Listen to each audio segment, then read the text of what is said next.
si Idol Madla, nakakahanga, may mga hawak, gandang linyada. Ika'y inspirasyon kung bakit hanggang ngayon ako'y palaging kumakarera.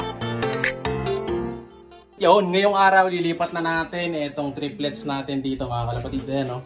So yung kalapati natin ayan, lilipat na natin today dahil masyado na silang malalaki. So pwede na natin ilagay doon sa ating bagong loob na kinuha. So pagkasama-samahin na natin yung tatlo na to. Ito sila, oh. Ayan sila mga kalapatids. Kita nyo naman, no? 5 sila dyan sa loob ng kulungan dahil sila yung magkakapatid mga kalapatids. Meron lang isang ampon. Ayun, oh.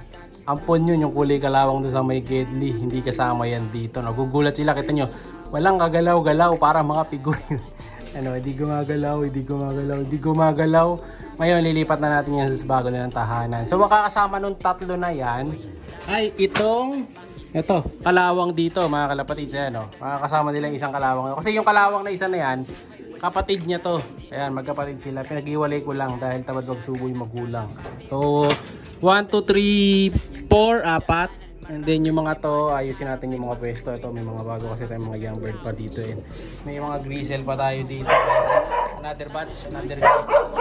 Ito, meron din tayo dito. 3. Ayan, o. So, kompleto recados tayo dyan. Dito, may 2 pa. Hindi natin pinagsasama-sama lahat para hindi sila maging crowded sa mga cage nila. No, kasi pag pinagsasama-sama ko, minsan nag-aaway-aaway, minsan nagkakasakit pagka overcrowded. Kaya hanggang 4 maximum. Pero yung ginawa ko dito, 3 lang to eh. So ayun pa pala, si Puti. Isasama ko na rin siguro to si Puti. Ito, may isa pa, oh, yan, yung puti natin. Oh. Ayan, oh, yung anak ni Batman. So ang ganda ng kulay ng anak ni Batman. Ito ko, pakita ko sa inyo yung anak ni Batman.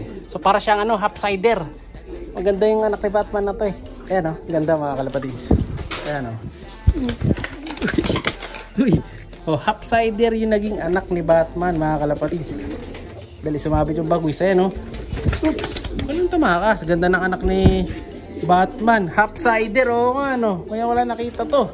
Talagang legit half-sider. Ayan, oh. So, kita nyo. So, sa kabilang itsura, ito siya. Ayusin natin yung sa kanya.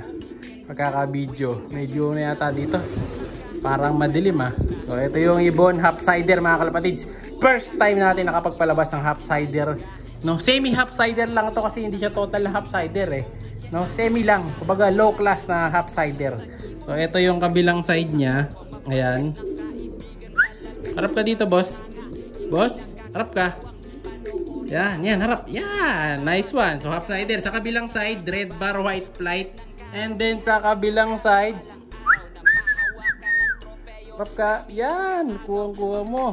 Sa kabila, pure white. Ayan, ganda mga kalapatids. So, sa top view, eto siya. Ganda nung anak na ito. Solid yung inanak ni Batman mga kalapatids. Yung mga kuko niya, all white. All white din dito sa kabila. And then naka-PHA yan ang combring. So ito yung PHA nito. Ayan, kita nyo, nilalagyan siya ng chips. Pero wala siyang chips mga kalapatids. Ayan, di natin nilagyan. Dahil ito mga panlaban naman natin dito lang. Locally lang. Ayan, o. Diba? So okay na okay yung ibon. Very very cute. No? Sasama na natin to doon sa kabila. Ayan, oh. Ganda niya, oh. Solid na solid. Gandang ibon. So lalagyan na natin to doon sa kabila para siya ay makondisyon na. Kasi matanda na rin siya eh. Ano na ba to? Tapos yung mga magulang niya umitlog no 10-1. Ayan, 10-1 na huling itlog. So anong date na ba ngayon? Uy, lumilipad na. Teka, buksan na natin. Nung nakita niyo yung mga magulang niya, lumipad eh, no? Tatakas na siya. Tara. Dito ka na nga. Pabalikin na natin. Ayan na, balik ka na. Balik na, boy. Sige. Yan. Masyado mo namimiss yung mga magulang mo. Sa first half-sider natin yan dito sa loob. Sara na natin at kukunin ko na. Kasi niready ko na rin yung pagkukulungan nila dito sa kabila. Saan ba? Ito, nandito na eh. Ayan, nilagyan na natin ng poop tray na tawag dito, parang cover. Ayan, oh. So lalagyan na lang natin ngayon yung ibon dito. Ayan, okay na. Tatanggalin din natin yun. Ibubukas natin para maarawan. Let's go! Ayan, kita nyo naman. Halos napakataas na ng kulungan natin ngayon. Ayan, sobrang taas na. So halos pantay ulo ko na yung flooring nila. Kaya solid na solid dito. So ayan, ibon natin yung 4. Ayan na sila mga kalapatid. So hindi na sila pwede maglikot-likot masyado rito. Ayan, so kailangan ready sila dito dahil mabibilad sila dito pag umaga. Pero pag hapon, safe na safe yan. Sarado muna natin. So yan, may pop tray naman kaya di magkakatay yung mga nandito sa ilalim. Lalagyan din natin ng mga ibon to, yung magkabila. 2 barako lalagay ko dyan na ibibreed natin dyan sa labas. Dahil maganda yung mga nasa labas na kulungan naaarawan, no? So kumuha tayo ng mga gagamitin dyan ng mga ibon. Siguro yung ex machina doon sa kabila, yun ang lalagay ko dyan. Try natin yung 2 dyan, no? Kukuha pa tayo. So may mga ibon pa naman tayong pwedeng ilagay doon sa labas na magandang i-breed sa labas. May mga ibon ako dito na gustong binibreed sa labas, yung nabibilad. Hanapin lang natin. So ngayon, ano pa ba? Nabakante na ba yung mga cage ko? Para maayos ko na yung mga pwesto. Ito, meron pa kasi yung mga kalapate dito no? So yung masili natin dito, ayan yung hindi nakuha, nire-ready ko yan para sa bagong breeding.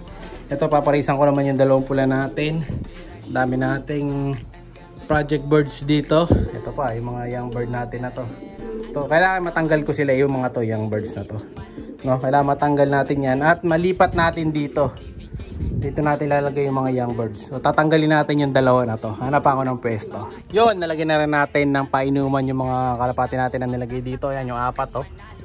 Medyo ano pa sila, tulala. Mauso nilang tumakas. So meron na tayong painuman dito. 1, tapos 2 patukaan na yan. So dito yan, binubuksan natin dito sa may gilid dahil wala rin naman tubig. So ayan o. All clear na ang tubig dyan. Kaya maganda na pwesto natin. Kita nyo, medyo titigas na rin yan tapos hindi na makakarating ang tubig doon. Dati may balon dito sa ilalim na to pero nagpantay na. So pag medyo libre, bukayin natin yung ilalim na lipat natin dito yung mga lupa-lupa niyan. So yung giant na 2, dito nilagay ko na rin sila. Ayan o. Ilipat natin yung 2 giant dito sa kabila. Ayan. Diba? So dito na natin sila nilagay.